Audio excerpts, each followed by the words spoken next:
It was a time of cold stone walls and echoing hallways, when firelight danced across wooden beams and noble secrets were tucked away behind heavy velvet curtains.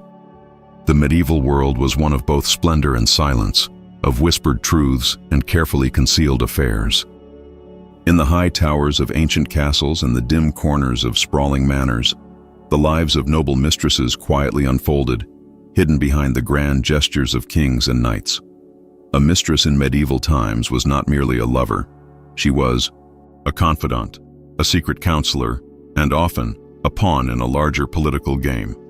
Many were born of noble blood, some of lesser means, but all shared one common role: to exist in the shadows of power, yet influence its every movement. Their days began with hushed footsteps in the corridors, the swish of silken gowns against cold stone floors, and the soft murmurs of servants instructed to keep the day's viz. These women were chosen not only for their beauty, but also for their charm, wit, and ability to soothe the troubled hearts of men who ruled with swords and struggled with guilt. Behind every powerful king, it was said, there might be a mistress whose smile shaped policy and whose tears stilled. Imagine her waking, not in a grand chamber, but in a secluded room, adorned with tapestries gifted in secret.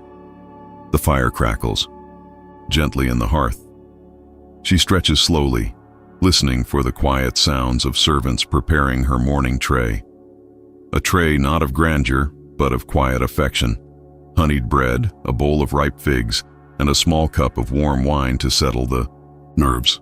As the sun begins to break through the fog, she prepares to walk silently through the garden paths, away from the eyes of the queen, toward a brief and stolen meeting with the one who holds her heart and her fate. These women knew the language of discretion. Their letters were written in coded phrases, their gifts hidden in plain sight: a carved ring, a ribbon of a certain color, a flower left on a windowsill. They could not speak openly of love.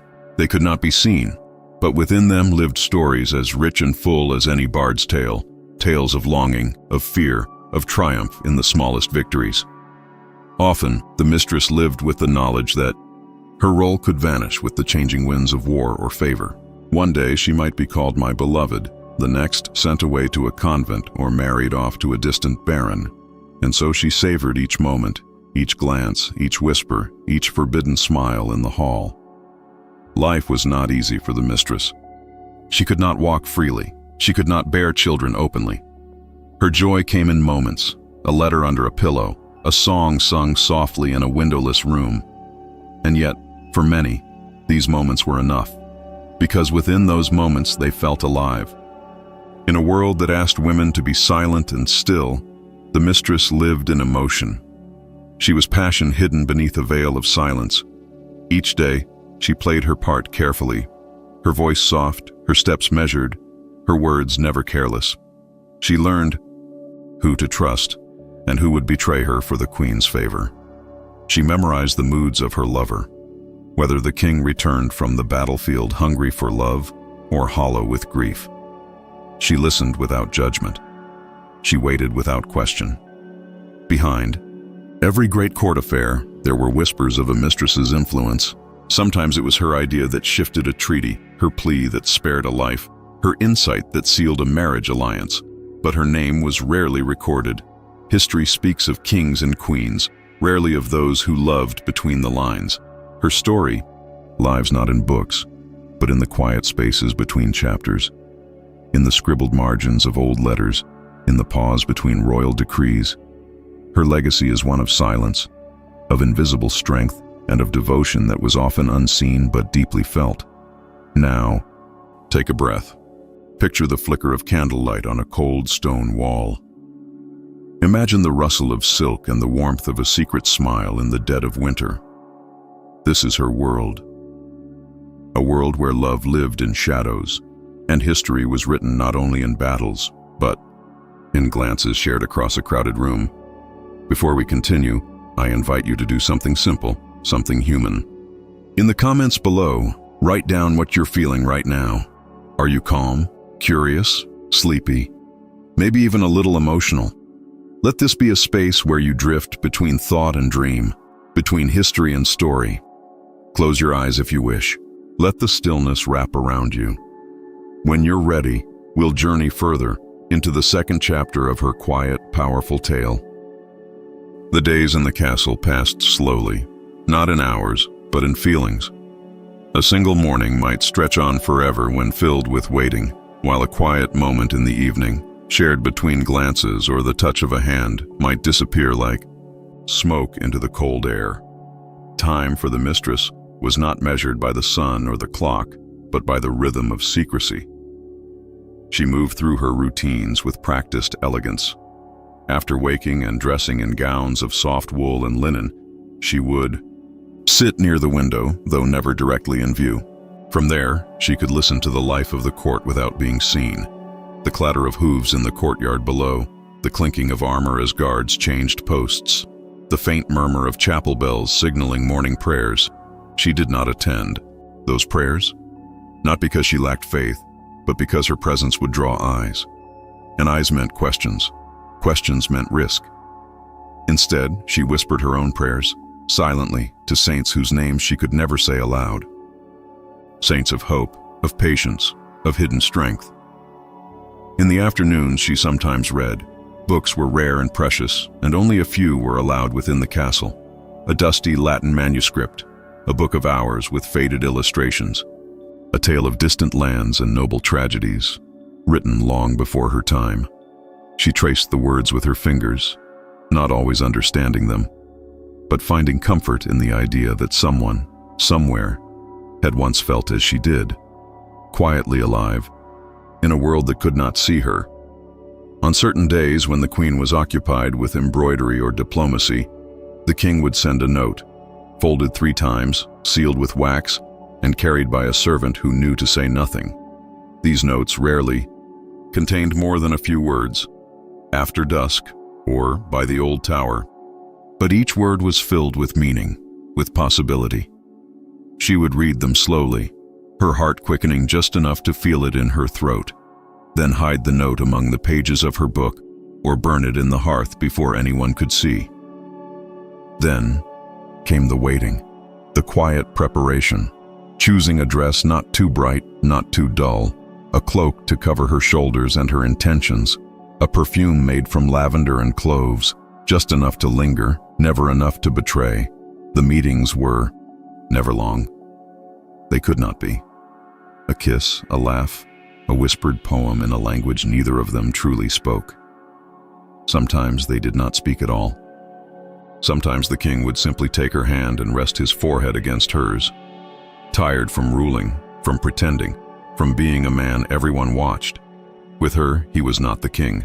He was just a man. And she was someone who listened. She did not ask for promises. She knew what promises meant. They were given easily in moments of passion, then broken by the weight of a kingdom.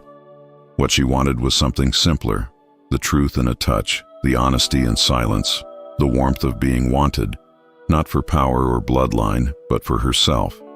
But the castle was full of eyes, servants with ears like cats, courtiers with tongues, sharper than blades. A look too long, a step in the wrong direction, and suspicion would bloom like mold on damp stone. She knew the queen had begun to wonder. The glances at feasts, the coldness in her voice, the sudden reassignment of handmaids, the way her name was no longer spoken in the hall, and yet she endured. She did not panic. She did not run. She smiled when spoken to. She curtsied lower. She wrote no letters, made no demands. She simply waited, because she understood that in the game of power, noise was weakness. Stillness was strength. In her private time, she would sit by the fire and mend her gowns, humming songs she learned as a child, songs from the countryside, from before she came to court. Simple, wordless melodies that reminded her of meadows and sunlight and the sound of rivers over stone. That girl, the one who ran barefoot through fields, was still inside her. But now she walked carefully, with shoes made of secrets and a spine made of steel. She had friends, though few. One was a maid named Ellen, whose hands were always red from scrubbing but whose eyes held kindness.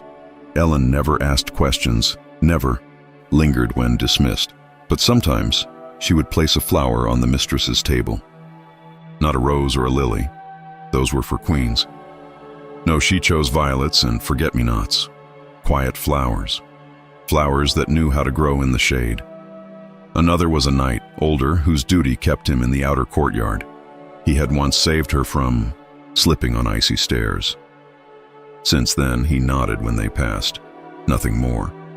But she felt his protection, unspoken and unwavering. And then there were the dreams. At night, she dreamed of another life. Not grander, not richer, but freer. A cottage near the woods. A dog asleep by the hearth. A man who brought water from the well and kissed her when no one was watching, because no one needed to. She would wake with tears she did not understand. Dreams were dangerous, she reminded herself. But dreams were also survival. Seasons turned. The days grew longer, then shorter. Tensions at court rose and fell like tides. Battles loomed, alliances shifted, nobles arrived and departed. Through it all, she remained. Not a queen, not a wife, not even a name in the royal ledger. But she remained. Because love, in its quietest form, is a kind of rebellion. And her heart, though hidden, beat louder than drums of war. She learned the power of stillness, the power of waiting, the power of loving without demanding. And perhaps most of all, the power of being forgotten by history, but remembered by the heart of one man, if only for a time. Winter arrived quietly, as it always did in that corner of the world. Not with storms, but with a slow and steady silence. The stone walls of the castle became colder. Fires burned longer. Breath lingered in the air like fog. And still, the mistress endured. She wrapped herself in thicker cloaks, lined with fur and trimmed with the smallest embroidery, details only she noticed. Her chamber was small but tucked away from drafts. She would sit near the hearth with her feet wrapped in wool and her hands folded in her lap, listening to the crackle of wood and the distant howl of wind across the battlements. The king wrote less often in the winter. There were councils, matters of supply, and rumors of rebellion in the north. He spent more time with his advisors and less with his heart, but she did not waver. Absence was not always neglect. She had learned this truth long ago. She kept her mind busy. When books ran out and gossip grew stale, she turned to needlework. Thread by thread, she stitched stories into linen. A bird in flight, a ship in a storm, a woman standing alone at the edge of a forest. Each one took days, sometimes weeks, but in those small, steady movements, she found peace. Occasionally, a gift would arrive. Quietly, an ivory comb, a carved wooden box, a necklace with a stone the color of deep water. No notes, no declarations. Just offerings left at her door by a page too young to understand. She never asked for them. She never showed them to others. She kept them in a drawer only she opened, tokens of a love that had no place in the halls of court. And sometimes in the stillness of night, she would hear music, soft flutes echoing from the banquet hall, laughter too distant to follow. She would close her eyes and imagine she was there, among them, not as a secret, but as someone welcome, dressed in silver, smiling freely. But she knew better. Her world was the in-between. In the chapel, candles flickered against the stone walls, casting long shadows that danced like spirits. She sat in the last row, hood drawn low. No one looked at her. That was the safety of invisibility. She whispered, names, not just saints, but those she had lost. A brother, a friend, a boy who had once kissed her behind a barn in the spring. Small ghosts who asked for nothing but remembrance. Her connection with the queen remained unchanged. Distant, polite, and careful. The queen was not cruel, only cold.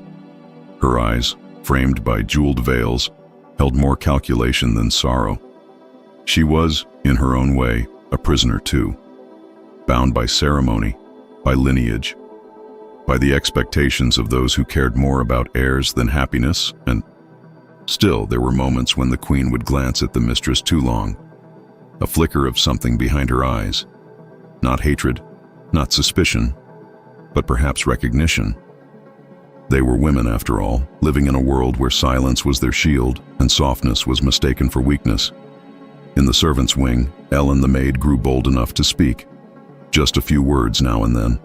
"It's colder this year," she said one evening, pouring warm water into a basin. The mistress nodded. "It is. I saved you a bit of honey from the kitchens," Ellen added. "They won't miss it." "Thank you," the mistress said, her voice soft. Ellen paused, then added, "He'll return. They always do." The mistress did not reply, but the words settled inside her like a warm stone. There were days when she walked the gardens, though. The hedges were bare and the fountains frozen. She liked the sound her boots made on the gravel. She liked the breathless quiet of winter.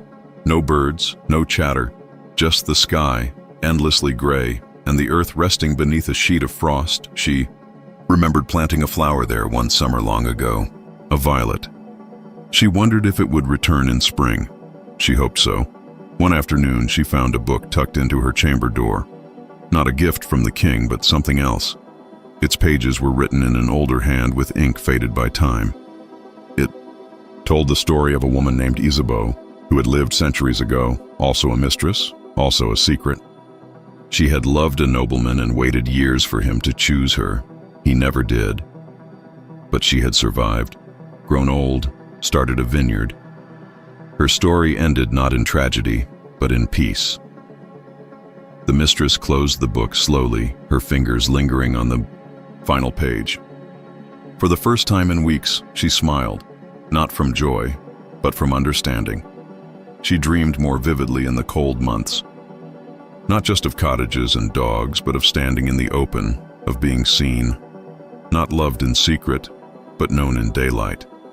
Her hair loose, her voice strong, her name spoken aloud. But always she woke to the same room, the same stone walls, the same soft, hidden ache. And yet, in that ache, there was strength. She did not collapse beneath it. She carried it, like a flame cupped in her hands.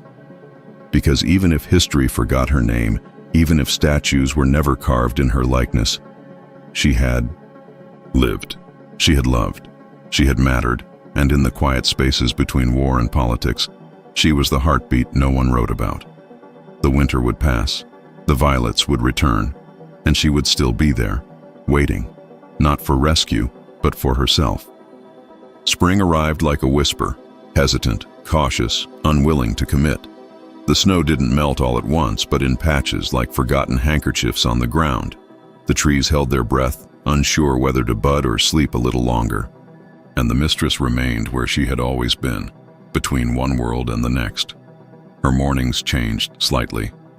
The light entered her chamber earlier now, casting long, pale fingers across the stone floor. Birds returned slowly, their songs quiet, as though testing their own memories. And in the garden, under the brittle rosebush near the west wall, something green began to rise. It was the violet, a single stem, barely a breath in the earth, but it was there. She knelt beside it one afternoon, brushing the soil gently. There were no witnesses, no declarations. But in that moment, she felt as though time had bent slightly, just enough to make space for hope. The king returned in late April. No announcements, no trumpets, just the sound of hooves on gravel and the brief murmur of men greeting one another. With half-remembered familiarity, she was summoned that evening, not by letter, but by a boy with red cheeks and nervous hands. "He's asked for you," the boy said, as if the words themselves carried too much weight. She entered the chamber cautiously. It was as she remembered, warm, dimly lit, the scent of wax and cedar lingering in the air. He stood near the window, facing the twilight. When he turned, he smiled. Not broadly, not brightly, but enough. "I see you kept the room alive," he said, his voice lower than she remembered. "I did," she replied.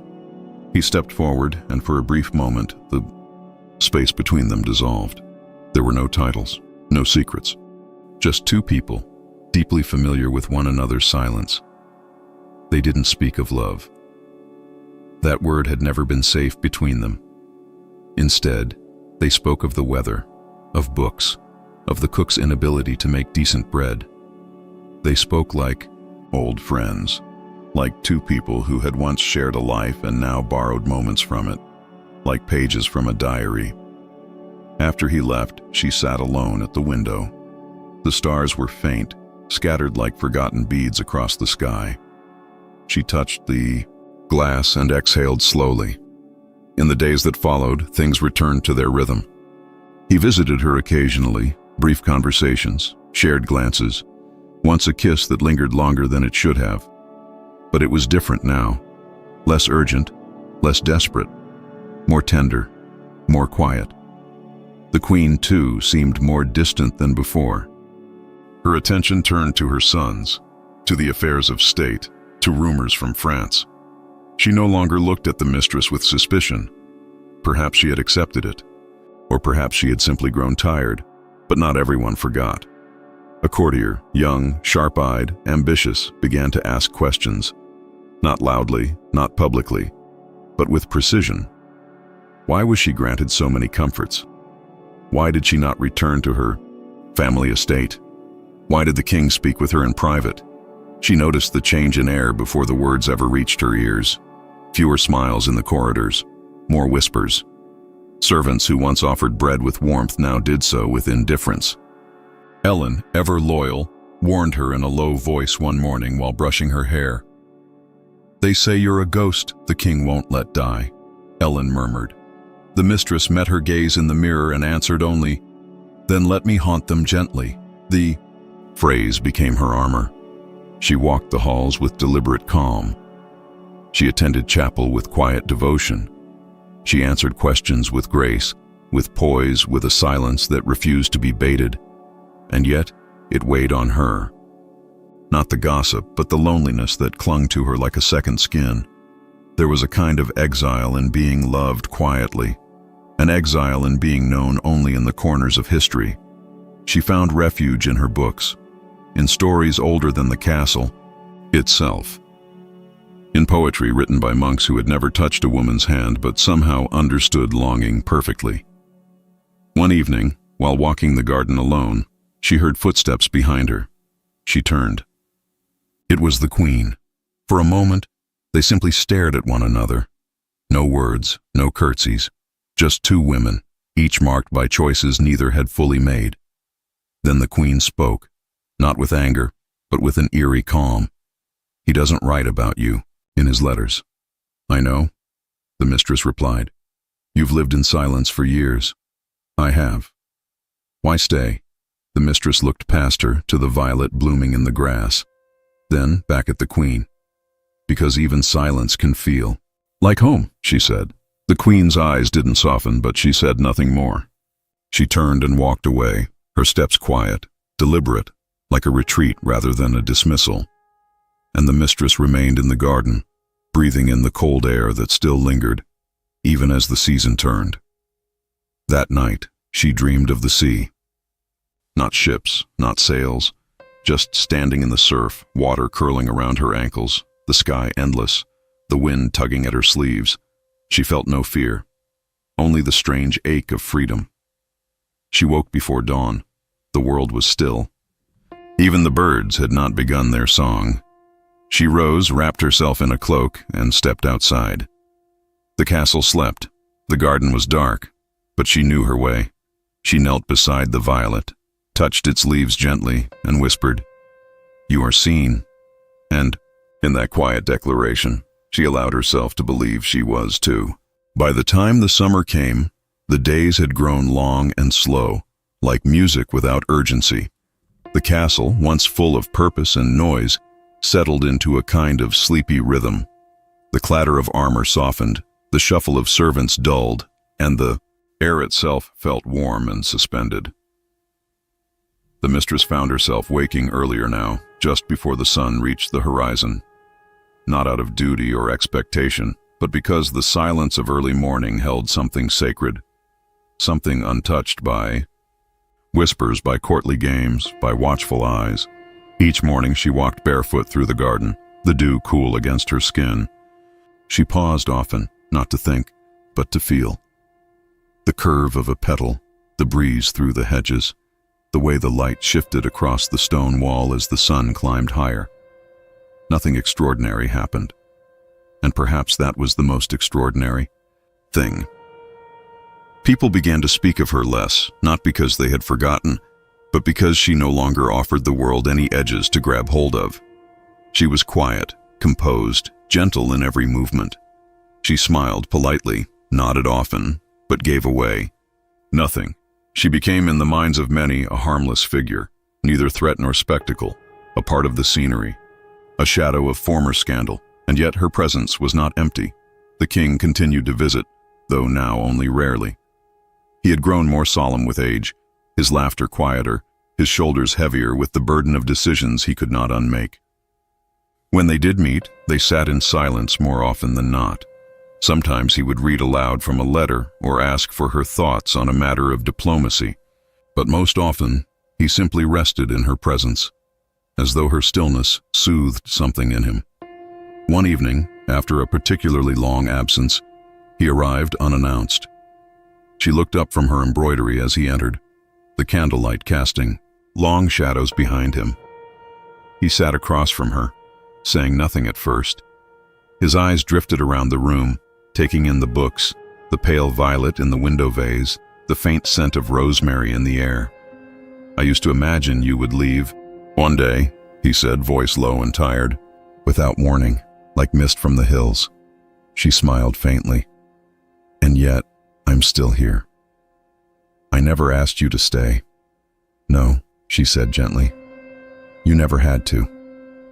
He closed his eyes for a long moment, then opened them again with a sadness that felt older than both of them.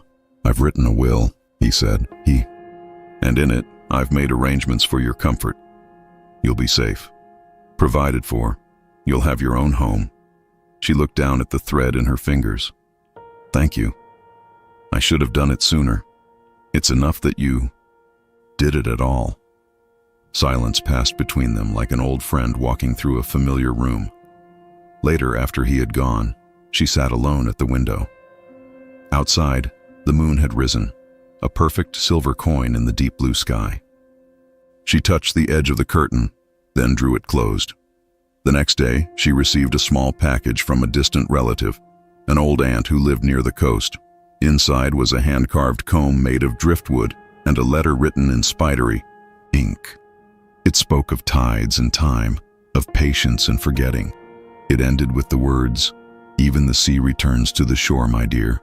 So shall peace return to you." She kept the letter in a box beneath her bed. As the weeks passed, she continued her quiet routine, reading in the mornings, embroidering in the afternoons, walking at dusk. Ellen remained by her side, steady and loyal, though her hair had begun to gray at the temples. They often spoke of small things, jam recipes, bird migrations, memories, of childhood summers that might not have happened exactly as they remembered. Then one morning, word came from the north. The king had fallen ill during a hunting trip. It was not sudden, but it was serious. A slow sickness, one of the kind that does not make noise, but waits quietly until the world stops pretending. He returned to the castle days later, pale and worn, his eyes ringed with fatigue. The physicians muttered about humors and balances and poultices. The queen ordered fasting and prayers. The servants carried linens and herbs in trembling hands. The mistress was not summoned. Instead, she waited. She walked the gardens. She stared at the walls. She listened for footsteps that never came. And when the wind carried voices from the upper chambers, she did not lean in to hear. She already knew. Then one evening, just before the bells marked midnight, a page arrived at her door. He said only, "He asks for you." She rose without a word. Her dress was plain, her hair unadorned. She followed the boy in silence, each step echoing like a memory. In the chamber, the king lay propped against pillows. His face was thinner now, his skin as pale as parchment, but his eyes still held the same weight, the same unreadable mix of knowing and not knowing. She sat beside him. "I dreamt of a ship," he whispered. and you were standing on the shore, waving. But you didn't cry. You just smiled. She took his hand gently. Then I knew I would be all right, he said. She said nothing. He closed his eyes. That night, he slept more peacefully than he had in weeks. In the days that followed, he lingered, between breath and silence, between sleep and waking. And she remained nearby, never asking for more time than was given, never demanding anything that wasn't offered freely. When he passed, the court went into mourning. Black ribbons were tied, bells rang, masses were held, and she, the mistress, packed her few things quietly. She did not attend the funeral. It was not her place. Instead, she walked the garden one final time, stopping by the place where the violet had first bloomed. It was gone now, the soil bare. But she touched the earth all the same. Then she left, as gently as she had lived, unmarked by ceremony, unchronicled by scribes. But in the history of the heart, in the pages that were never written, but always felt, she remained, a whisper, a shadow, a violet blooming in silence. Her new home sat nestled at the edge of a quiet village, far from the stone halls and vaulted ceilings of the castle. It was a modest house, built of pale wood and thatch, surrounded by wildflowers and tall grass that swayed with the rhythm of the wind. It had once belonged to a retired steward, a man long gone, whose family had scattered across distant towns.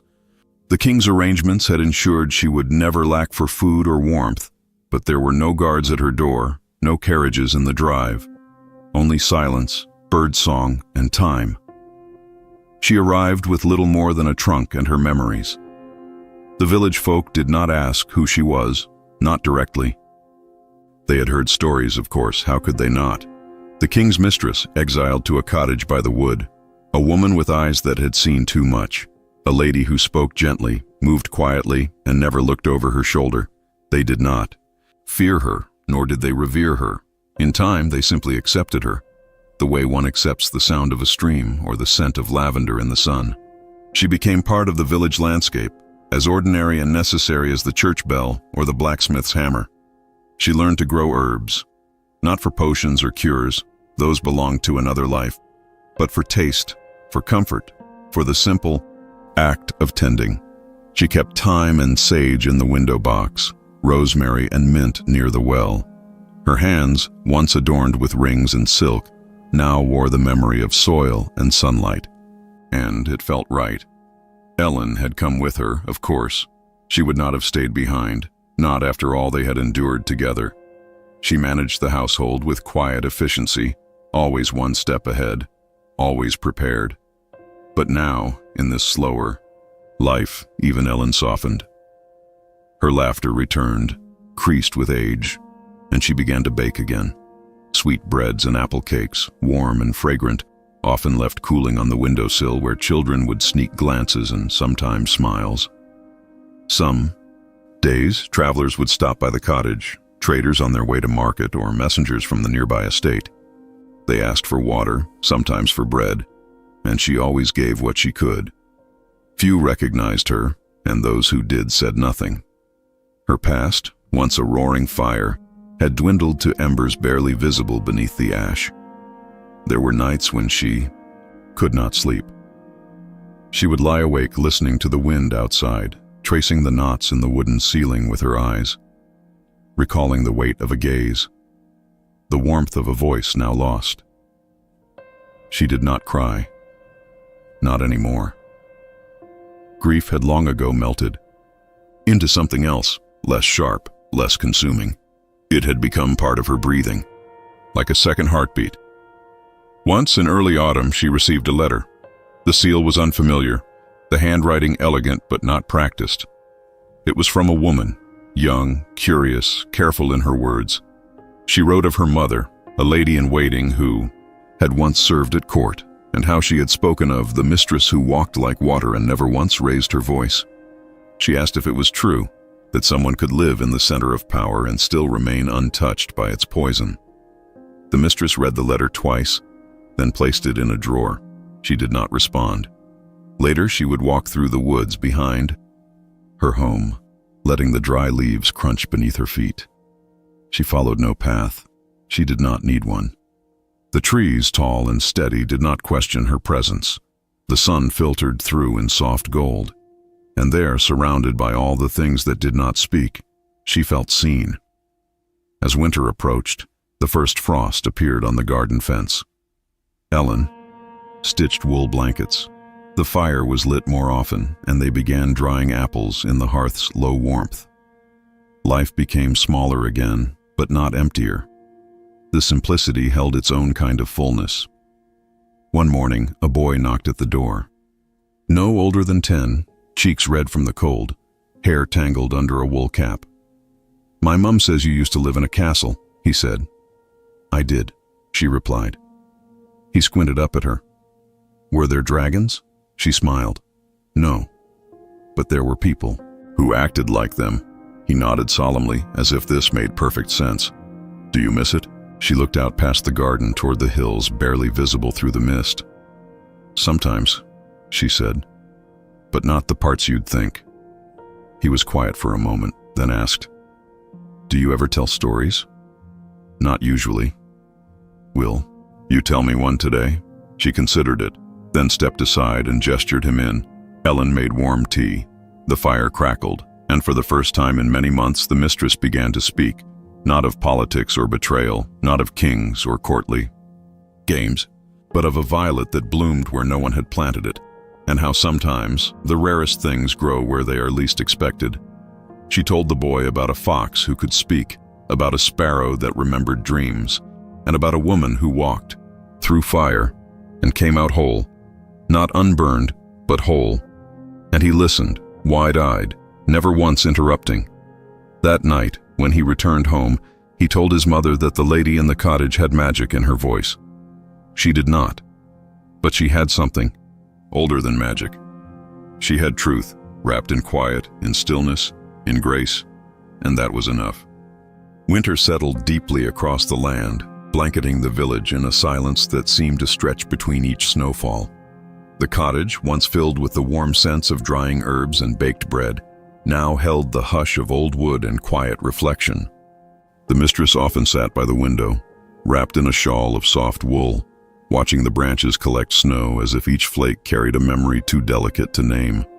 She no longer marked days by the calendar, nor weeks by the market bells. Time had changed its shape. It no longer rushed forward like the clamor of court footsteps.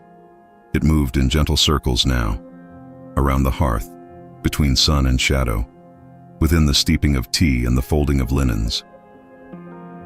One morning, when the frost outside laced every window with crystalline veins, a rider approached the village. He came slowly, his horse breathing puffs of white mist into the cold air. He did not wear the livery of a lord, nor the polished armor of a knight. But his posture, upright and still, betrayed years of service, and the way his eyes searched the rooftops made it clear he was not here by chance. Ellen answered the door. The man did not ask to enter. He simply held out a letter tied with deep green ribbon. "For her," he said. The mistress recognized the ribbon before she even touched the paper. It was the color of the old garden at court, the one behind the west wall, the place they would go when the weight of duty felt unbearable. It was a private space, a secret one. Green, always green, even when the world around them was gray. She waited until the fire had burned low before she opened the letter. It was from him, the king, no longer young, no longer untouchable. His words, though careful, were edged with time and with something rarer than sentiment: honesty. He wrote of the things he never said, how he had watched her walk from the court and never once tried to stop her because he knew she had already suffered enough, how he thought of her more often than the crown would allow, how her absence had carved a silence into his life that nothing else had filled. He did not ask her to return. He did not apologize. He simply shared what was left of his heart, pressed between ink and parchment. She read the letter twice, then folded it and set it beside the fire. Later, Ellen found her in the garden, bare hands buried in snow, planting seeds that had no hope of sprouting until spring. You knew he'd write eventually, Ellen said. Yes. And now? The mistress looked up, eyes clear, voice soft. And now, I remember that I chose this. She didn't burn the letter. She didn't reread it. She placed it in a small box along with a comb carved from bone, a ribbon she once wore at the summer festival, and a pressed violet from the West Wall garden. That night, the wind howled like an old voice trying to find its way home. She dreamt of laughter, distant and ringing, of corridors bathed in golden light, of a hand she once held that had long since vanished from hers. But in the dream, she did not cry. She smiled. In the weeks that followed, the boy from the village returned often, sometimes with questions, sometimes just to listen. She taught him how to string rose hips, how to read the stars when no one else could see them. He told her of his dreams, to leave the village, to see the sea, to find a dragon after all. She said nothing of dragons, but she told him that the world would ask him to be many things, and that he should not be afraid to choose something unexpected. On one visit, he asked her the question no one else ever had. Were you in love with the king? She paused for a long time, then answered, I was in love with the part of him that belonged only to me. But that part was very small. The boy, not quite understanding, nodded anyway. Some truths were best understood slowly, and so winter turned, as all seasons must. The snow began to melt from the cottage roof. The birds returned, first in pairs, then in choruses. The earth softened. The herbs began to stir again. One morning, she opened the shutters and saw crocuses blooming where none had been planted. She knelt beside them, touched the petals gently. Spring, she thought, not just in the garden, but in herself. Spring breathed softly into the village, washing away the last traces of frost and waking the earth beneath the pale sky. The cottage stirred with renewed life. Soft greens pushed through the softened soil. Birdsong threaded through dawns. Quiet hours, and the mistress, ever patient, tended her garden with care. The crocuses, delicate and resilient, bloomed as if to announce the return of hope, their purple heads nodding gently in the morning breeze. It was a reminder that even after the coldest nights, life continued, steady and sure, beyond loss and regret. Days passed with gentle rhythms. She rose early, moved through the village paths, and offered kindness where it was needed. An extra loaf of bread to a struggling family, a warm smile to an elder passing by. She lived quietly, without fanfare or expectation, and in doing so, became woven into the fabric of the community like the threads of a well-worn tapestry. One afternoon, as the sun filtered golden through budding branches, a stranger arrived. He was a scholar from a distant town, dressed in worn robes and carrying a satchel heavy with scrolls. His eyes, bright and searching, held the look of someone who had wandered long and far in pursuit of knowledge and stories forgotten. Word of the mistress's presence had reached him, whispered along the trade routes and through the letters of couriers. He sought her not for secrets of the court, but for truths hidden in the quiet places of history, the lives that no chronicler bothered to write, the moments lost between grand battles and crowned triumphs. She welcomed him without hesitation, offering tea steeped from her garden's first leaves of thyme and lavender. They sat by the fire, the scholar unrolling parchment and asking questions in a voice soft as the evening light. He wanted to know about her days before the exile, the whispers behind closed doors, the delicate dance of favor and danger that marked her existence. She spoke slowly, choosing words like petals fallen on a still pond, careful not to disturb too much, but to reflect the world as she had seen it. Her story was not one of grand gestures or sweeping drama. It was the story of a woman who lived between shadows and sunlight, who navigated power with grace and quiet defiance, who loved and lost and found strength in survival. The scholar listened with reverence, recording her voice in ink and memory. He told her that these stories, the ones of mistresses and forgotten women, were the threads that completed the tapestry of history, giving color to the blank spaces between kings and wars. When the sun set, painting the sky with shades of amber, and rose. He thanked her. She watched him ride away down the winding road, carrying her story beyond the village, beyond the reach of time's slow forgetting. That night, as stars scattered silver light across the velvet sky, the mistress felt something shift within her. A gentle stirring, as if the past and present had finally found their way to meet. She understood, with quiet certainty, that her life, once hidden and dismissed, was now part of a larger tale. A tale not only of kingdoms and crowns, but of the hearts that beat beneath them. And so she rested, wrapped in the soft silence of the night, knowing that even in exile, even in solitude, her story had found its place. The days grew longer, soft with sunlight that spilled like honey over the rolling hills surrounding the village.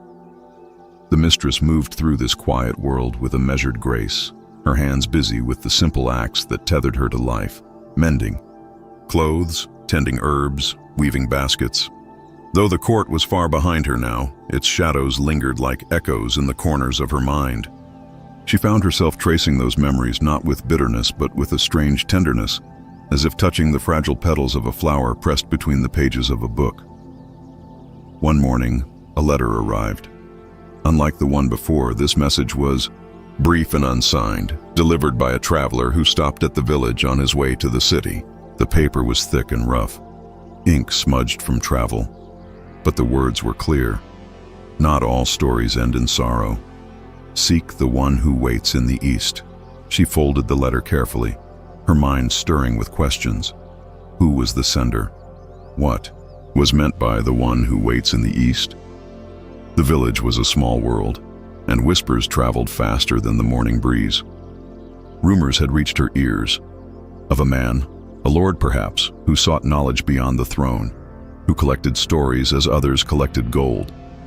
Curiosity, long dormant, flickered awake. She spent the evening by the fire, weighing the possibilities. To leave the safety of the village was no small matter.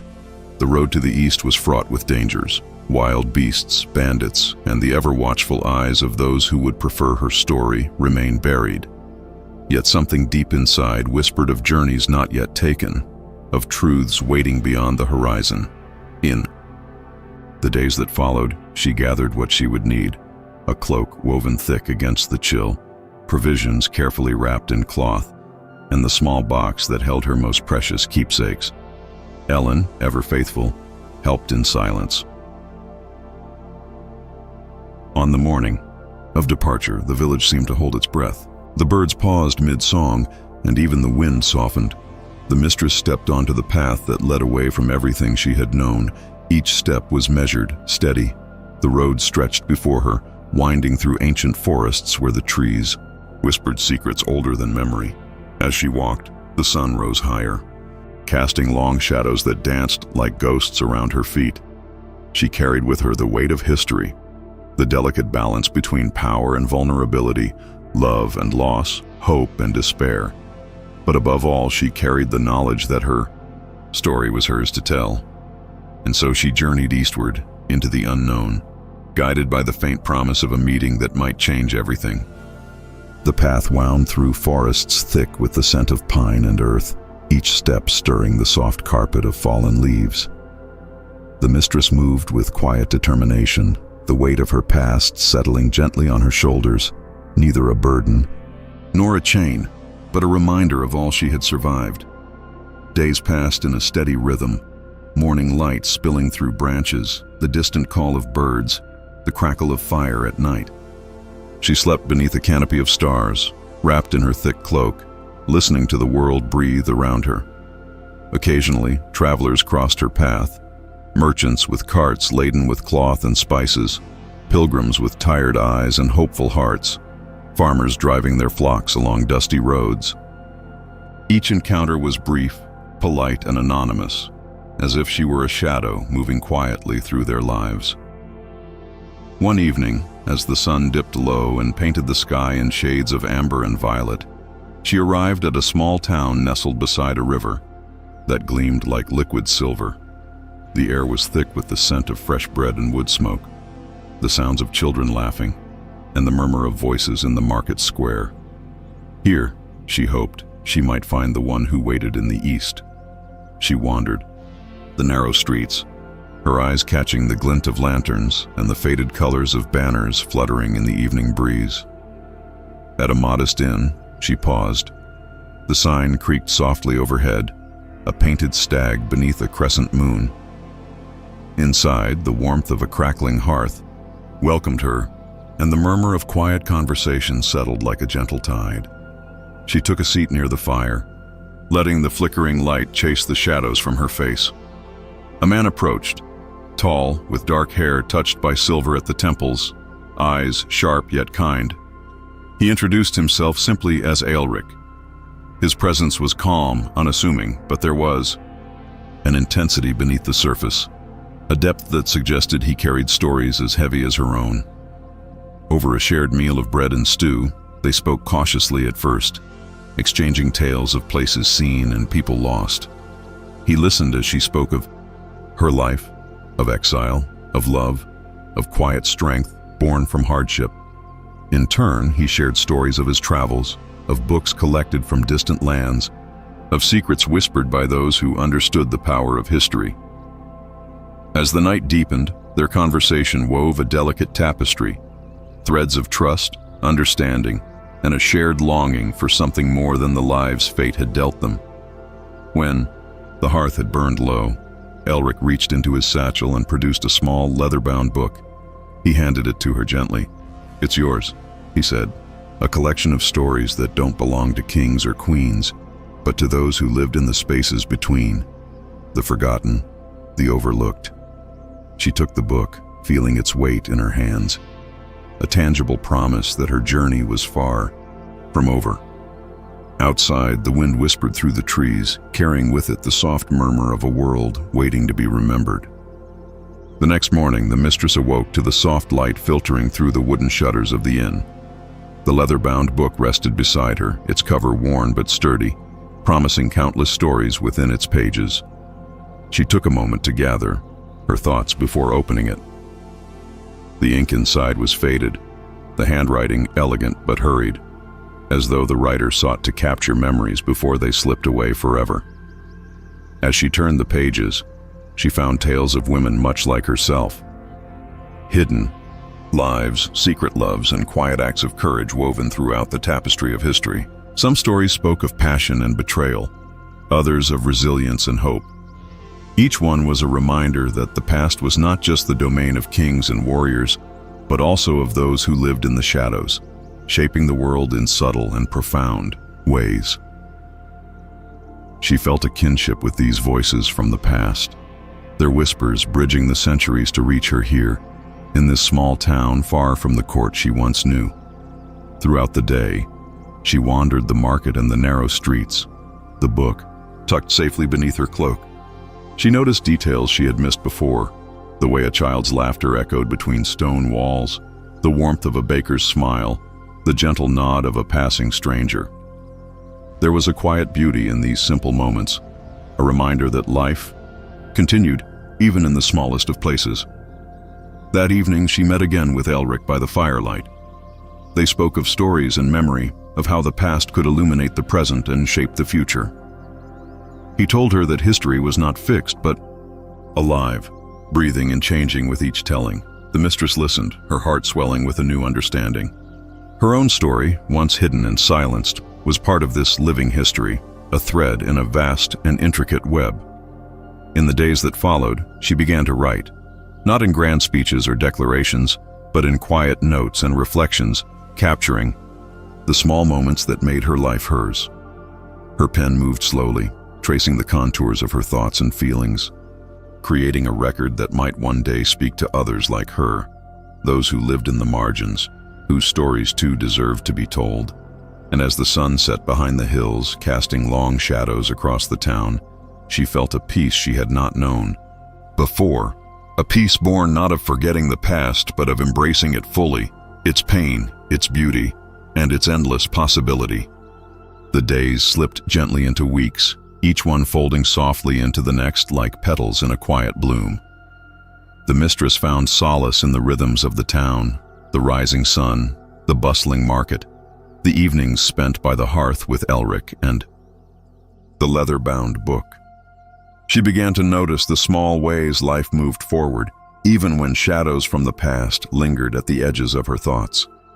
The laughter of children chasing after a rolling hoop, the steady hum of craftsmen shaping wood and stone, the sweet scent of bread baking in ovens, these simple joys grounded her in the present. One afternoon, as she sat beneath the shade of a great oak tree, a young woman approached. Her eyes were bright with curiosity and kindness, and her hands carried a basket of wildflowers, their colors vibrant against the worn cloth. "I've heard stories," the woman said softly, settling beside her, "of a lady who carries history with her, not just of kings, but of those who lived in the quiet places." The mistress smiled gently, nodding. "It is true," she replied. "History belongs to all of us, woven from countless lives." They spoke at length, the young woman sharing tales from the village, folk songs passed down through generations, legends whispered on cold winter nights, and memories of women whose names had been lost to time. In turn, the mistress shared what she had learned from the book and from Elric, the idea that every life mattered, every story deserved to be remembered. The conversation lingered like a soft melody, a thread connecting past and present, weaving new patterns from old truths.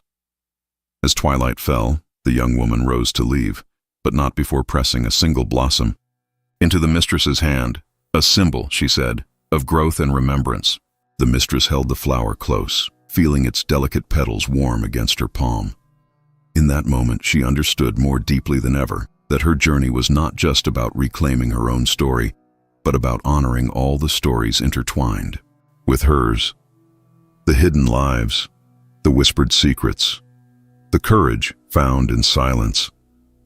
And as stars began to scatter across the night sky, she sat beneath the oak, the flower resting gently on her lap, and let the quiet of the evening wrap around her like a comforting cloak. The mistress's days grew quieter, but her mind was alive with thought and reflection. Each morning she awoke with a sense of purpose, feeling the gentle pull of stories yet untold. The leather-bound book sat beside her bed, its pages worn soft from nightly reading. The stories within were many, tales of women who navigated the perilous waters of court and countryside, who found strength in secrecy and survival. One evening, as the sun dipped low, painting the sky with hues of rose and gold, she sat by the bow window of her modest room, watching the flicker of lanterns ignite one by one throughout the village. Elric came quietly to join her, carrying a small bundle wrapped in cloth. He placed it gently on the table before her. Inside was a delicate necklace, a simple chain adorned with a tiny, intricately carved locket. "It belonged to a woman much like you," he said softly, "a mistress who lived long ago, whose story was nearly lost." She traced her fingers over the cool metal, feeling a connection that spanned centuries. "May it remind you," Elric continued, "that even in the shadows there is light. Even in silence, there is a voice." The mistress nodded, her heart swelling with gratitude and resolve. In the days that followed, she continued to write, her words flowing more freely now, carrying the weight of memory and hope. She penned letters to distant friends and family, sharing fragments of her journey, her discoveries, and the small triumphs that brightened her path. With each letter sent, she felt the invisible threads of connection grow stronger, linking her to a world that had once seemed so vast and isolating. And though the future remained uncertain, she faced it with quiet courage, knowing that her story, like those of the women in the book, was a thread woven into the rich tapestry of history. As the seasons turned, she embraced the rhythm of her days, the gentle rise and fall of sunlight, the whisper of wind through the trees, the steady heartbeat of life unfolding. And in the stillness of the night, beneath a sky full of stars, she found peace. A peace born not from forgetting, but from remembering, and from the unyielding power of stories told at last. With the turning of the year, the village settled into its steady cadence, the rise of the sun, the songs of morning birds, the familiar rhythm of daily life. The mistress felt the gentle pull of routine, a soothing balm after years of uncertainty. Each day she visited the market, greeted the bakers and blacksmiths, and shared quiet smiles with those who had come to know her presence. Though still an outsider in many ways, she was no longer invisible. The book of stories lay ever close, a companion, in the long evenings by firelight. Its pages whispered of women who, despite their secret lives and hidden loves, shaped the course of history in ways both subtle and profound. One crisp morning, as frost glazed the fields and the air held a sharp clarity, the mistress was invited to speak before a small gathering in the village hall. The invitation came from the young woman who had brought her wildflowers weeks before, a gesture both simple and profound. With a steady breath, she accepted. That evening, beneath flickering candlelight, she shared fragments of her journey, her exile, her discoveries, and the stories she had uncovered. Her voice was soft but sure, weaving a tapestry of memory and hope that captivated her listeners.